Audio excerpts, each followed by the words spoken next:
The presentation ended. A slide showing a lush, impossible green golf course faded to the developer's logo. The man at the podium, a lawyer from the city named Hayes, smiled a practiced, confident smile. He wore a suit that cost more than the truck Ben Carter had driven to the county meeting. Hayes gestured to the 3 county supervisors sitting at the long table.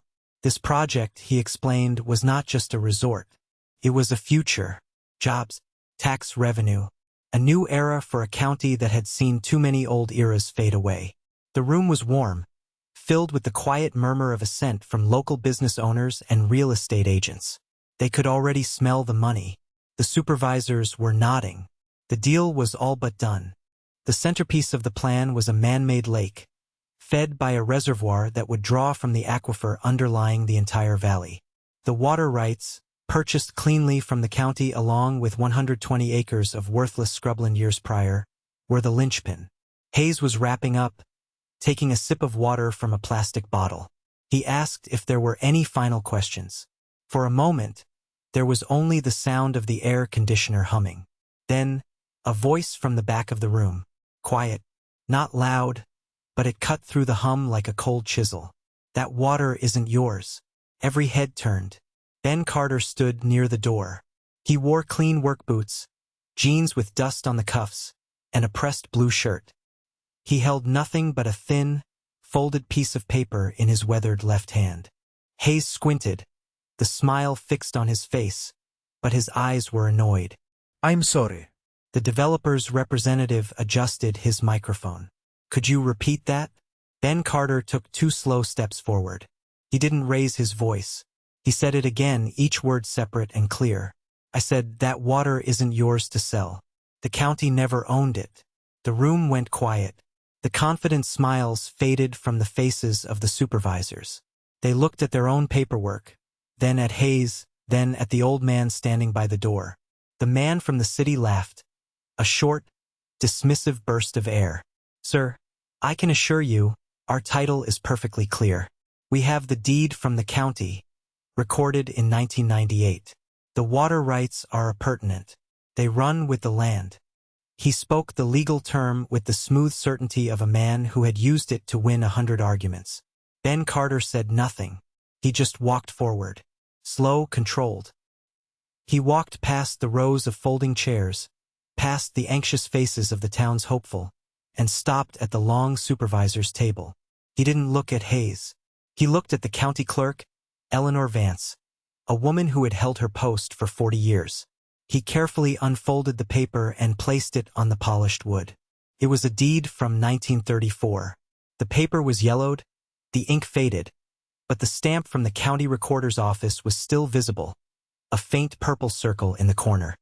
The room held its breath, a collective pause that felt heavier than the humid summer air outside. The developer's lawyer, Hayes, walked over from the podium, his expensive shoes making no sound on the worn linoleum. He leaned over the table, peering at the document without touching it. His expression was one of professional curiosity, the kind a doctor might show a patient describing an imaginary illness. He saw the date, the legal description of a parcel of land, and the names. He straightened up, a small, patronizing smile returning to his face. An old deed. He said it to the supervisors, not to Ben. It's quaint.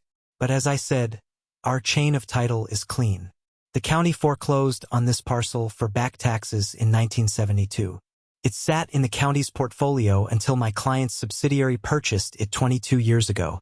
Whatever this document represents, it was extinguished by the tax sale. It's a historical artifact, nothing more. He was smooth. He was reassuring. He was turning Ben Carter's evidence into a folksy relic, a charming but irrelevant piece of local history. He was winning the room back. The supervisors began to nod again, relieved. It was a simple procedural matter, a misunderstanding. But Ben Carter hadn't moved. He stood by the table, his hands resting on the back of an empty chair. He waited for the lawyer to finish. When the room was quiet again, he spoke, his voice still level, still calm. You're right about the tax sale. He acknowledged the fact without argument. My grandfather, he stopped paying the property tax on the land in 1970. He was old. He forgot. The county took the land. That was done right. Ben's agreement seemed to confuse Hayes. The lawyer had been ready for a fight, not a concession. He waited for the but came a moment later. But the county could only sell what it owned. It owned the dirt. It never owned the water. He tapped a single line on the 1934 deed with his forefinger. The line was dense with the arcane language of legal filings from another century. Eleanor Vance, the clerk, leaned in, her glasses sliding down her nose. She read it aloud, her voice soft but clear in the silent room. Reserving and accepting therefrom, in perpetuity, all water rights, whether riparian, appropriative, or otherwise, appurtenant to said parcel, said rights being severed from the fee simple title and held entirely separate thereto, the legal jargon hung in the air. Hayes's smile finally vanished. Severed. It was the one word he did not want to hear. It meant the water was legally separate from the land like a mineral right. A tax foreclosure on the surface land wouldn't necessarily touch it. The room was silent again, but this time it was a different kind of silence. It was the sound of a sure thing becoming suddenly, terrifyingly unsure. The business owners were no longer looking hopeful. They were looking at their phones, as if trying to calculate the new, unstable reality. To understand how Ben Carter knew that single, devastating sentence was on a deed folded in his pocket, you have to go back. Not just a few weeks to when the development was first announced in the local paper, but back 3 years to a cold November afternoon after his wife, Mary, was gone. The house had become too quiet. The silence was a physical thing, a weight in every room. To keep it from crushing him, Ben started projects. He fixed the barn roof. He repaired a section of fence that didn't need repairing. And one day, he went into the attic to sort through the boxes that had been stacked there since his own father passed. They were filled with his grandfather's things. Old tools, receipts for cattle feed, almanacs from the 1940s. In the bottom of a heavy wooden chest, under a set of yellowed Union suits, he found a metal lockbox. It wasn't locked.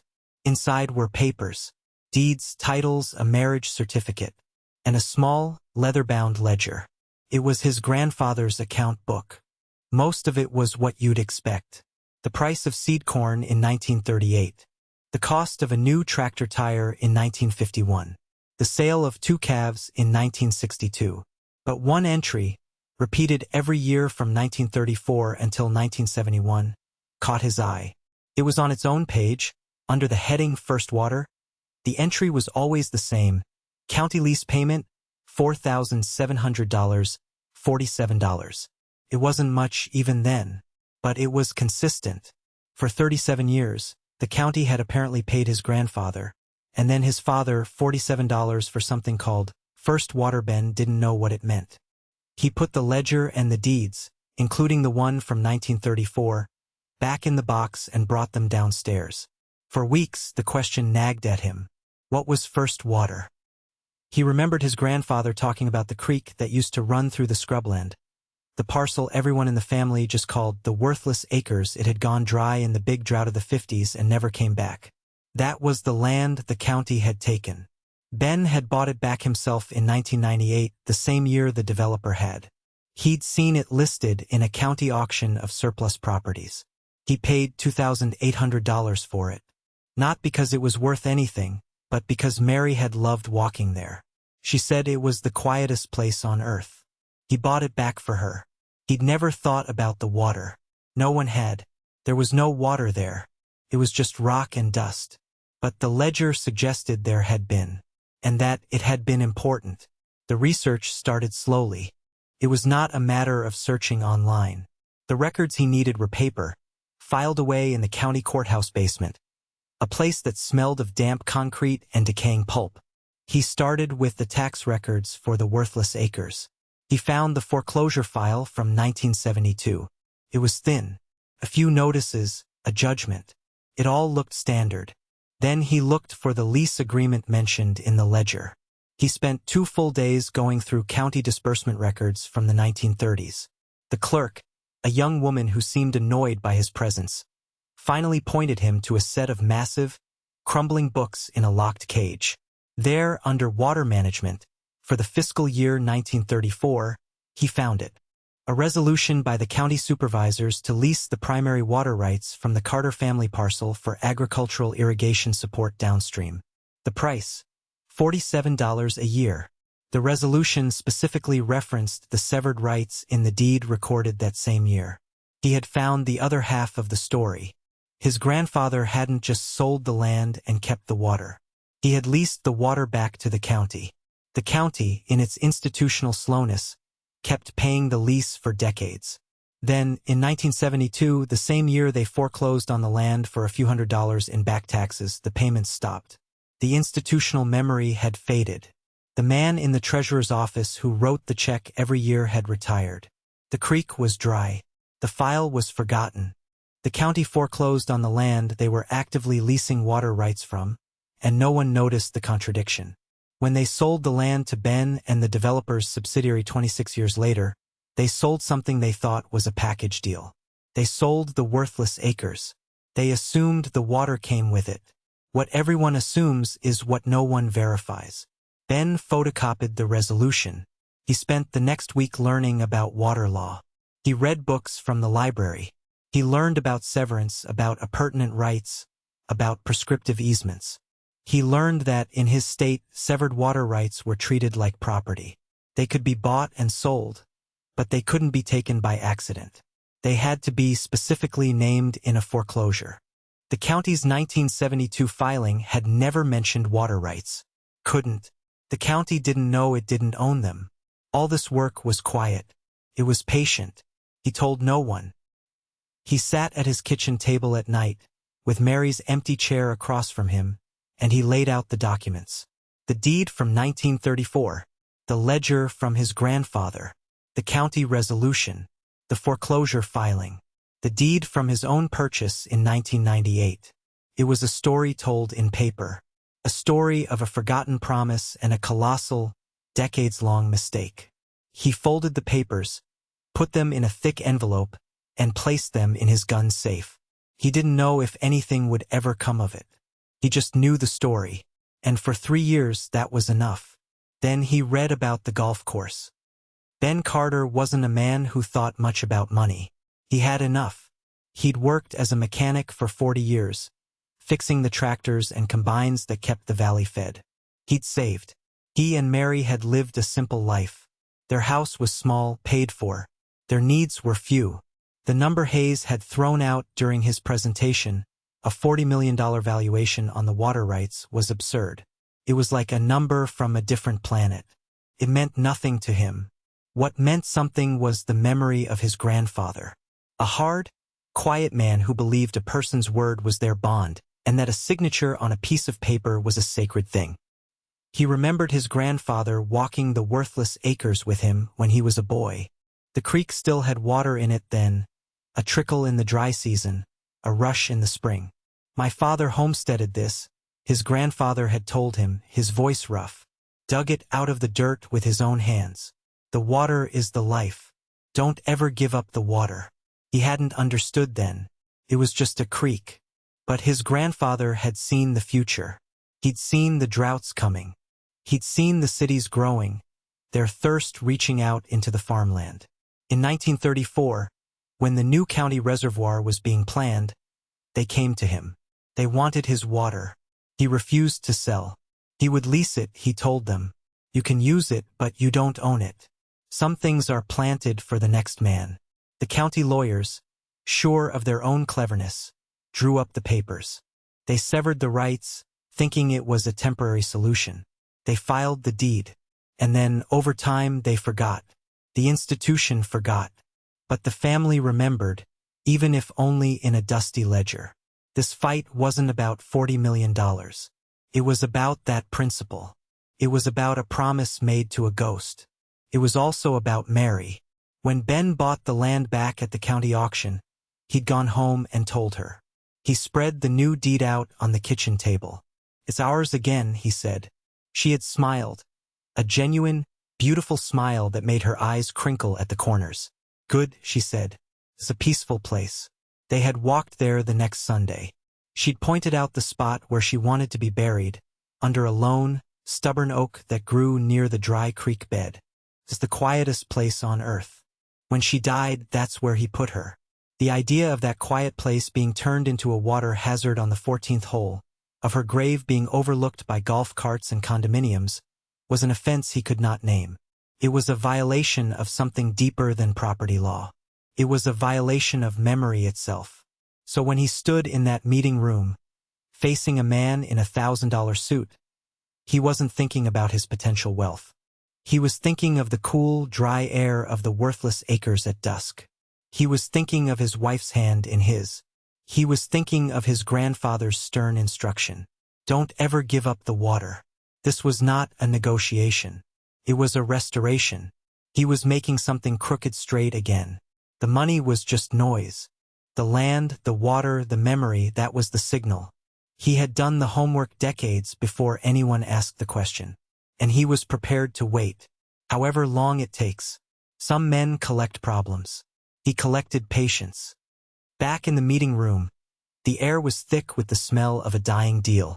Hayes, the lawyer, was no longer smiling. He was conferring in a low, urgent whisper with the county attorney, a man named Miller who looked pale and shaken. Miller had been the one to sign off on the county's sale to the developer. He was looking at a career-ending mistake. Hayes broke from the huddle. He tried a new tactic. He walked back to the table, his demeanor changed. The condescension was gone, replaced by a tone of reasonable partnership. Okay. He started, holding his hands up in a gesture of peace. Let's assume, for the sake of argument, that Mr. Carter's document is valid, that the rights were indeed severed. He paused, letting the concession sink in. Even so, there's the matter of prescriptive rights. The county, and by extension my client, has been acting as the sole owner of this watershed for 50 years. Open, notorious, and continuous use. We've maintained the dams, managed the flow. That uninterrupted use establishes a claim. The law recognizes this. It was a solid legal argument. A textbook response. The supervisors looked relieved again. It was a lifeline. Maybe the deal wasn't dead, just complicated. Ben Carter didn't respond with a counter-argument. He didn't debate the finer points of prescriptive easements. He reached into the inside pocket of his coat and pulled out a second object. It was the small, leather-bound ledger. He opened it to the page he had marked with a slip of paper. He placed it on the table next to the deed. The county's use wasn't uninterrupted. He said, his voice as steady as before. And it wasn't notorious. It was permissive. You were paying for it. He slid the ledger toward Eleanor Vance. She peered at the page, at the neat, cursive script listing the annual payment of $4,700. The heading at the top of the page was clear. First Water. The lawyer stepped forward, looking at the book. What is that? A personal account book? That's meaningless. It's hearsay. Proves nothing. Ben spoke again. It's a record of payments received from the county treasurer's office, pursuant to the 1934 lease agreement. The same agreement Ms. Vance can find in the county's own archived resolutions, Volume 12, page 288. He had not only done the work, he had memorized the citations. The specificity of the reference landed like a physical blow. The county attorney, Miller, flinched. He knew Ben was right. He knew that if the resolution existed, the claim of prescriptive rights was dead. A user cannot claim ownership by prescription if they are paying the actual owner for the use. The payments prove the owner never abandoned the right. The room was silent. The second argument had collapsed faster than the first. Hayes was out of legal ammunition, so he tried his third and final angle. The appeal to the greater good. He turned his body to face Ben directly, softening his voice. Mr. Carter. Ben. Please, let's be reasonable. Think about what this project means for your neighbors, for this community. 300 construction jobs, 150 permanent positions, a tax base that could fund new schools, fix the roads. Are you really going to stand in the way of all that progress over an old piece of paper? Over a technicality? It was a low blow, an attempt to paint Ben as a selfish old man, a greedy holdout wrecking the dreams of an entire town. The business owners in the crowd murmured in agreement. They looked at Ben now with a new animosity. He was the enemy of progress. Ben listened. He let the man finish. He didn't get angry. He didn't defend himself. He just answered the question. My grandfather didn't sell it. My father didn't sell it. And I'm not selling it. It wasn't an argument. It was a statement of fact. As immovable as the bedrock beneath the worthless acres. The room had run out of arguments. There was nothing left but the truth, sitting on the table in the form of a faded deed and a dusty ledger. Done. The lead supervisor, a man named Thompson who ran the local hardware store, finally cleared his throat. He looked from Hayes's grim face to Ben's calm one. He looked at his county attorney, who seemed to be trying to shrink into his own chair. He had no choice. He looked at the clerk. Eleanor, he said, his voice strained. I think you'd better go check the archives. For that resolution. Volume 12, page 288. Eleanor Vance nodded. She rose from her chair with a quiet dignity. Her movements were slow, deliberate. She didn't hurry. She had been the keeper of the county's memory for a long time, and she understood the gravity of what she was being asked to do. The room waited. This was the moment of dilation. A minute stretched into 5. The silence was absolute. No one checked their phone. No one whispered. They listened to the faint sound of Eleanor's footsteps receding down the long hallway toward the records vault. Hayes stood frozen, his arms crossed.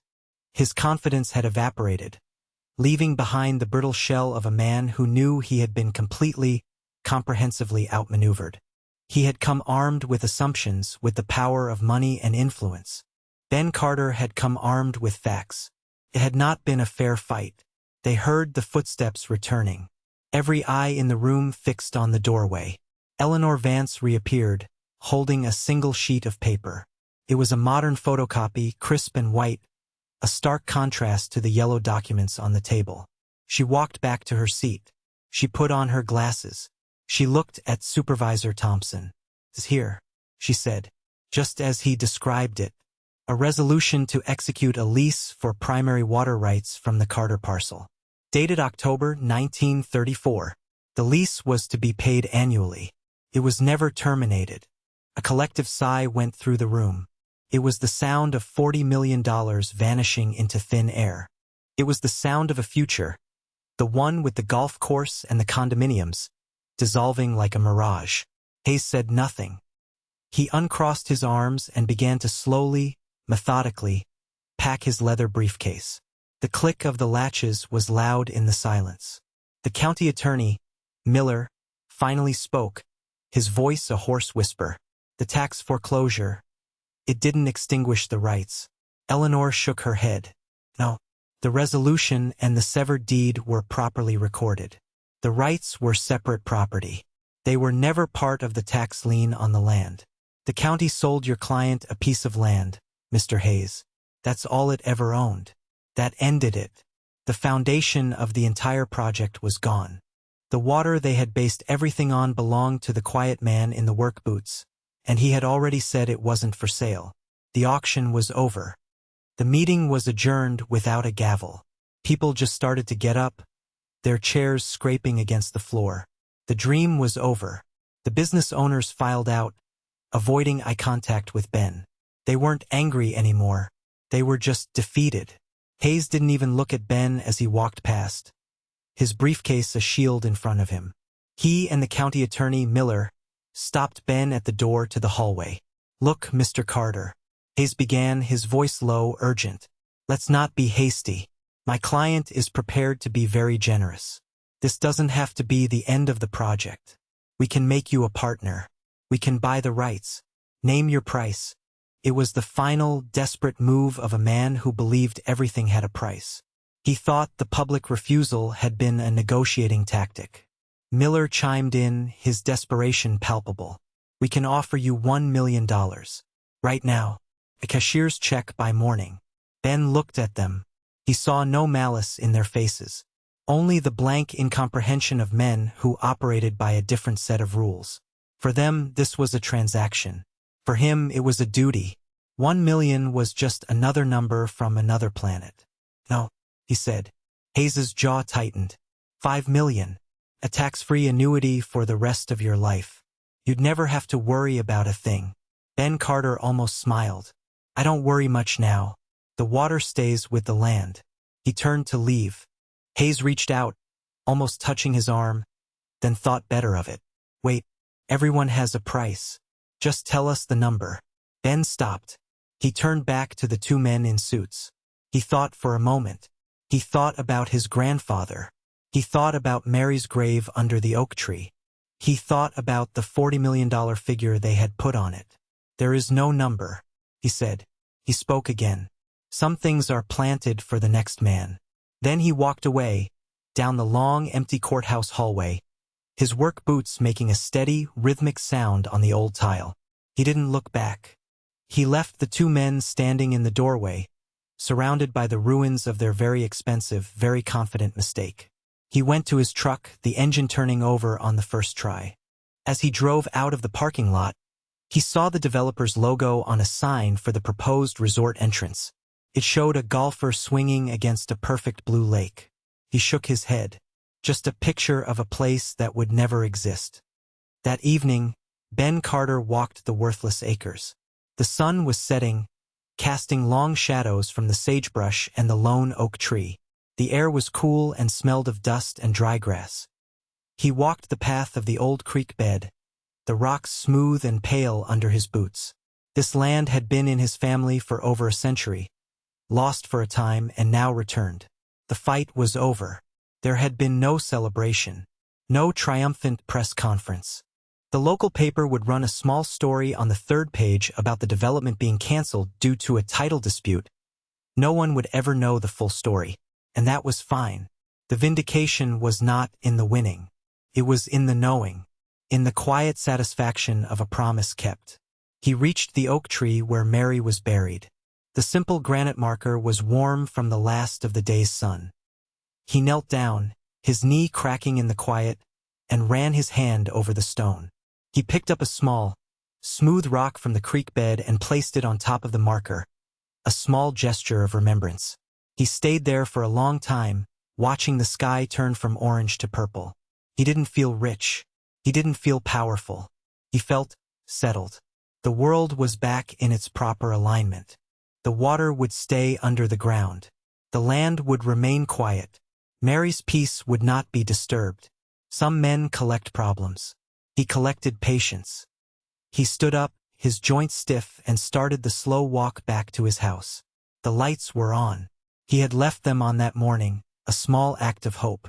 He thought about his grandfather's ledger, now back in its lockbox. A story told in paper and patience. It was done, Mary, he said, his voice quiet in the vast, empty landscape. He was the only one who heard it, and that was enough. Not every fight is over a $40 million right. Some are over 12 feet of fence line and a promise made to a brother. In West Texas, a woman named Sarah Jenkins is about to open a shoebox her father told her never to touch. A box filled with old oil leases the big company said expired in 1982. We'll see what holds. Stay with us.